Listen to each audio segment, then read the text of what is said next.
Before we begin, don't forget to like this video and subscribe for more stories like this. Now let's dive into one of the most chilling true crime stories of all time. It was a cold night in 1974. The dormitory was quiet, the students fast asleep, lost in their dreams. Linda Healy, a bright and ambitious young woman, had just finished reviewing her notes for an upcoming exam. She turned off the light, crawled into bed and drifted off, unaware that outside, hidden in the shadows, a predator was watching. A man who didn't look like a monster. In fact, he looked the opposite. With his charming smile, deep blue eyes, and clean-cut appearance, he could have been mistaken for a law student, a politician, or even the boy next door. But behind that friendly facade lurked a darkness so sinister that it would haunt America for decades.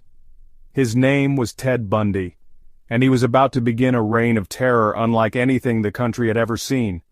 Bundy didn't fit the image of a typical serial killer. He wasn't the deranged, wild-eyed figure people expected. He was intelligent, articulate, and charismatic. That's what made him so dangerous. He didn't need to lurk in alleyways or wear a mask. Instead, he walked among his victims in broad daylight, blending into society like a perfect illusion. That night, as Linda slept, Bundy approached her dormitory. He had been here before. He knew the layout, the routines, the weaknesses. He knew that the front door was rarely locked. He knew which rooms housed young women who lived alone, and most importantly, he knew exactly what he was going to do. Silently, he slipped inside. What happened next would remain a mystery for years. What we do know is that by morning, Linda Healy was gone. Her bed was made, as if she had never been there. The only sign that something was wrong was a small bloodstain on her pillow and a missing nightgown. It was as if she had vanished into thin air. But she wasn't the only one. Over the next few months, women across Washington and Oregon began to disappear. Young, attractive, college-aged women, just like Linda. Their common trait? Long, dark hair parted down the middle. They vanished without a trace, leaving behind families drowning in grief and police departments scrambling for answers. Authorities were baffled. There were no forced entries, no clear suspects, no solid leads. The only thing they had were whispers. Stories of a handsome man driving a Volkswagen Beetle, a man who introduced himself with a single friendly name, Ted. Ted Bundy had perfected the art of deception. He would approach women in broad daylight, sometimes wearing a fake cast or walking with crutches, pretending to need help. He played on their kindness, their empathy, and once they were close enough, he struck. One of the first confirmed witnesses was a woman named Janice Ott. On a sunny afternoon at Lake Sammamish, she was approached by a man with his arm in a sling. He introduced himself as Ted, and asked if she could help him load his sailboat onto his car. She hesitated for a moment, but then, seeing no reason to refuse, she followed him. Janice was never seen alive again. Another woman, Denise Naslin, disappeared the very same day, under eerily similar circumstances. Two women, gone within hours, from the same location. The disappearances sent shockwaves through the community.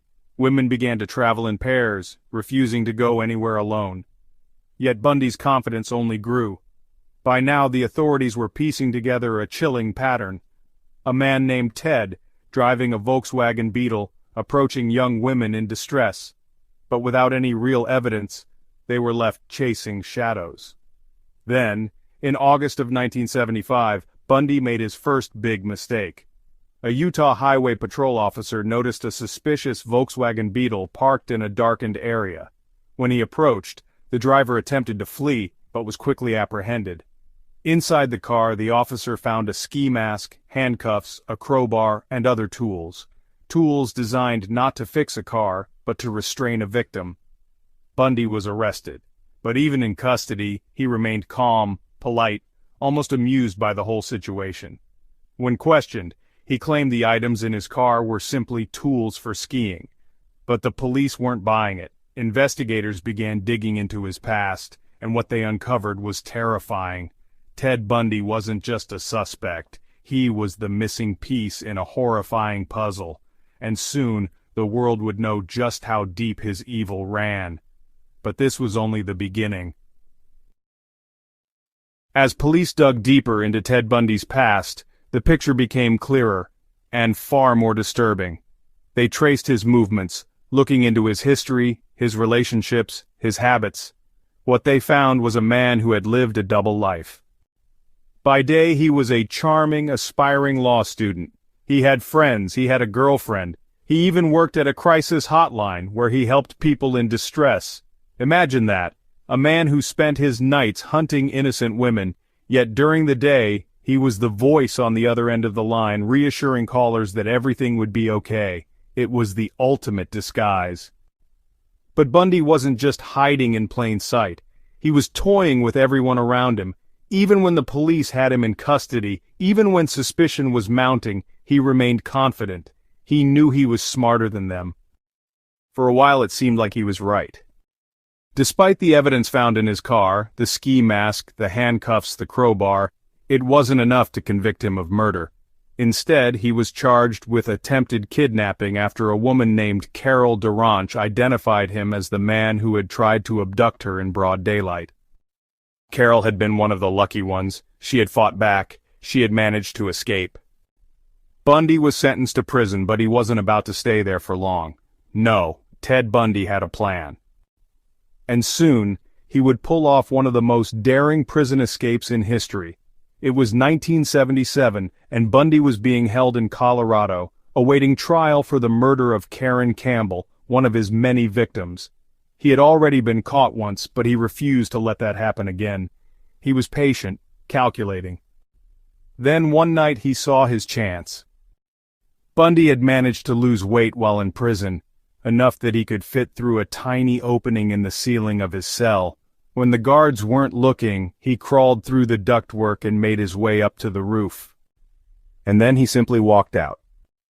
No one noticed he was gone until the next morning. By then, Ted Bundy was already miles away. But he wasn't done. He fled to Florida, where he would commit some of his most brutal crimes yet.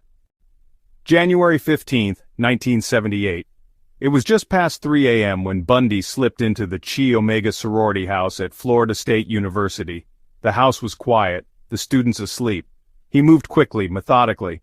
In less than 15 minutes, he attacked 4 women. He bludgeoned 2 of them to death. The other 2 survived, but they were left with horrific injuries. Broken jaws, crushed skulls, wounds so severe that doctors were shocked they had lived. But even that wasn't enough for Bundy. Just hours later, he struck again, brutally attacking a young woman named Cheryl Thomas in her apartment. The police were now in a frenzy. Bundy had gone from being a calculated killer to a rampaging predator who was completely out of control. He wasn't just hunting anymore, he was butchering his victims in a blind fury. But this time, he had made too many mistakes. This time, the police were closing in. And soon, the world would witness the downfall of one of history's most notorious killers. On February 15, 1978, just weeks after the brutal Chi Omega murders, Bundy was driving a stolen car in Pensacola, Florida. It was past 1 a.m. when Officer David Lee, a routine patrolman, noticed the car behaving suspiciously. He pulled Bundy over, expecting just another case of auto theft, but when he ran the plates, something wasn't right. Before the officer could react, Bundy attacked. He lunged at Officer Lee, throwing punches, trying to escape just like he had before. But this time, the officer fought back. After a violent struggle, Lee managed to wrestle Bundy to the ground and cuff him. Ted Bundy, one of the most wanted men in America, was finally in chains. But even in handcuffs, Bundy wouldn't stop playing his game. At the police station, he refused to give his real name. He smirked at the officers, joking, taunting. It was almost like he enjoyed the attention. But it didn't matter. The police knew who he was. And soon, so would the world. The trial of the century. Bundy's arrest made headlines across the country. By now, law enforcement had gathered enough evidence to finally charge him with multiple murders. The trial that followed would become one of the most infamous in American history. It wasn't just a legal case, it was a spectacle. Bundy, always the narcissist, refused to let anyone else control the narrative. He fired his lawyers and chose to represent himself, convinced that his intelligence and charm could manipulate the courtroom. And for a moment, it almost seemed like it might work. Bundy turned the trial into a performance. He strutted around the courtroom like a celebrity, flashing smiles at the cameras, playing to the crowd. Women flocked to see him, convinced that someone so handsome, so articulate, couldn't possibly be a monster. He played the part of the innocent man, persecuted, misunderstood. But there was one thing he couldn't hide: the evidence. Witnesses placed him at crime scenes. Survivors pointed him out in court. Forensic experts matched bite marks found on one of his victims to his own teeth, a chilling confirmation of his brutality. And when the verdict came down, there was no escape. On July 24, 1979, the jury took just 7 hours to convict him. Ted Bundy was sentenced to death. But even then, he wasn't done playing his games. Over the next 10 years, he used every trick in the book to delay his execution. He filed appeal after appeal, playing the system like a game of chess. He knew how to manipulate the media, the courts, even his own lawyers. And then in a final desperate move, he did something no one expected. He started talking. For years, Bundy had denied everything. He insisted he was innocent, that he had been framed, that the police had made a terrible mistake. But now, faced with the reality that time was running out, he changed his strategy. He began confessing. But not out of guilt. No, Ted Bundy's confessions were his last attempt at control. He didn't just admit to murder. He boasted about it. He played games with the details, revealing just enough to keep investigators hooked, but never enough to give full closure. He described how he stalked his victims, how he tricked them, lured them into his car, and what he did afterward. He spoke of the power he felt, the thrill of the hunt, the moment of domination when he knew his victim was completely helpless. And worst of all, he admitted that the murders weren't just about killing. They were about possession. He wanted to own his victims even in death. By the time Bundy was done talking, the world finally understood the full extent of his horrors. The number of victims, no one knows for sure. Bundy himself hinted at over 100 murders, but experts believe the real number may be much higher. But there was one thing that was now certain. Ted Bundy was going to die. As the execution date drew closer, the reality of his fate finally began to sink in. The man who had once smirked in court, who had treated his trial like a game, now looked afraid. Gone was the confident law student who had charmed his way through life. In his place was a hollow, broken man, desperate to cling to the last shreds of his existence. He begged for more time. He pleaded with the courts, claiming that if they just let him live a little longer, he could help them find the remains of his victims. But no one was listening anymore. Ted Bundy had spent years toying with the justice system, manipulating people, playing mind games, but now the world had had enough. The execution was set for January 24, 1989, and this time there would be no escape. As dawn approached, Bundy was led from his cell. He looked pale, exhausted. He hadn't slept much the night before. How could he? He knew that in just a few hours his life would end. His last meal, a simple one: steak, eggs, toast, coffee, and hash browns. But when it arrived, he barely touched it. By 7 a.m., the prison was surrounded by people, reporters, spectators, even ordinary citizens who had come to witness the moment they had been waiting for. Some held signs, some chanted, others even celebrated.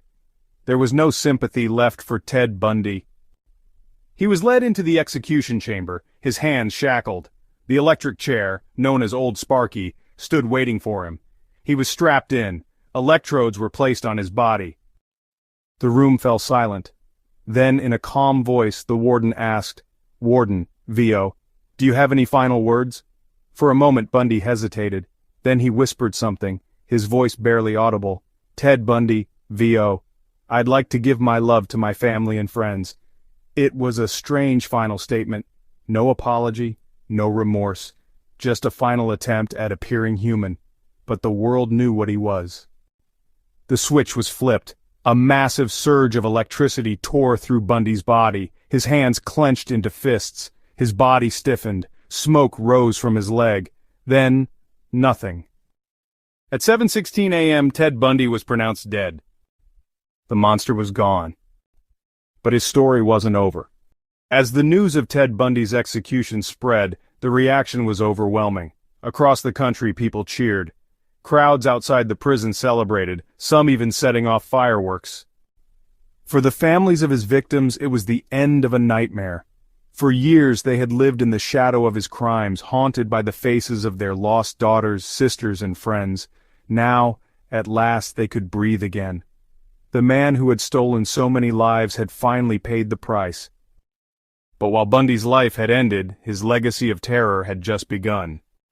Before Bundy, the world had never seen a killer quite like him. He wasn't the stereotypical murderer. He wasn't some crazed, wild-eyed monster hiding in the dark. He was charming, educated, normal, and that's what made him so terrifying. His case forced law enforcement to evolve. The FBI began to develop psychological profiling, trying to understand how killers like Bundy thought. Bundy also changed how people viewed personal safety. Women became more cautious.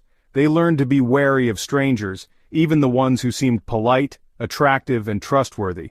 The world no longer felt as safe as it once had. And then, there was the media obsession. Ted Bundy became a true crime icon. Movies, books, documentaries, his story was told over and over again. People couldn't look away. But why? Why do people still talk about Ted Bundy? Even decades after his death, Bundy's name still haunts us. But it's not just because of what he did, it's because of who he was. People want to understand how someone like him existed. How could a man who seemed so normal, so intelligent, so likable, be capable of such horrific evil? How many more are out there, hiding behind smiles and handshakes, waiting for their moment to strike? That's the real horror of Ted Bundy. He wasn't a monster hiding in the shadows. He was a monster hiding in plain sight. And that is why his story will never be forgotten. If you enjoyed this video, don't forget to like and subscribe for more true crime stories like this. See you in the next one.